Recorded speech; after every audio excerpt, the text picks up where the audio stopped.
daloy ng ating dugo. So, pag maganda na yung daloy ng dugo mo, malalason po yung mga sakit na nagpapahirap sa'yo. Okay po ba yun?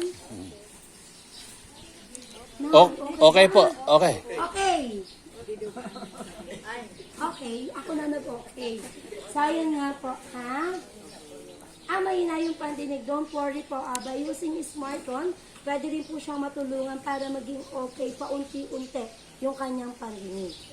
Okay. And then yun nga po, ang kainaman po sa ating smartphone, meron po siyang 4 na accessories. So, una sa accessories po niya, yung pong smartphone na tinatawag nating Balpan. Balpan po, made of silicone and charcoal, antibacterial po siya.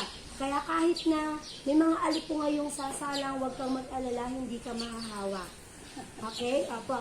And then yung Balpan po, uulitin ko, based on Northern Food Reflex Point. Kaya po nakakatulong po siya sa lahat ng klase ng sakit, even internal organs.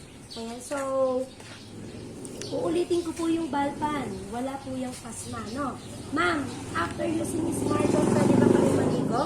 Yes, pwede po. Basta mamahinga lamang po kayo kahit mga ilang oras or ilang minuto. Okay? And then, yun nga po ang Balpan. Uulitin ko, mother, father. Pwede na sa'yo yan. Kasi sa center namin yan lamang po yung pinapagamit namin. Pero, marami po kaming taong natutulungan. Okay. So, next naman po sa accessories na ipapakilala ko sa inyo, yun pong ating sunbong. So, yung sunbong po, yun po yung hinahawakan po ninyo. Ayan po yun. So, yung sunbong po natin, ang pinaka-focus po niya, yung ating mga nervous system.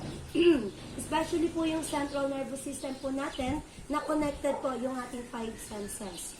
So, maganda po siya for memory enhancer, at the same time, for strong grip. Meaning po nun, long life. Kasi pag yung mga kagaya ni Daddy, bakit wala na siyang grip? Kasi stroke patient po siya. Ibig sabihin, patay na po yung mga ugat niya. Kaya hindi nakaka-flow ng maayos yung dugo niya. So, by using... Ano hindi Daddy? Buhay na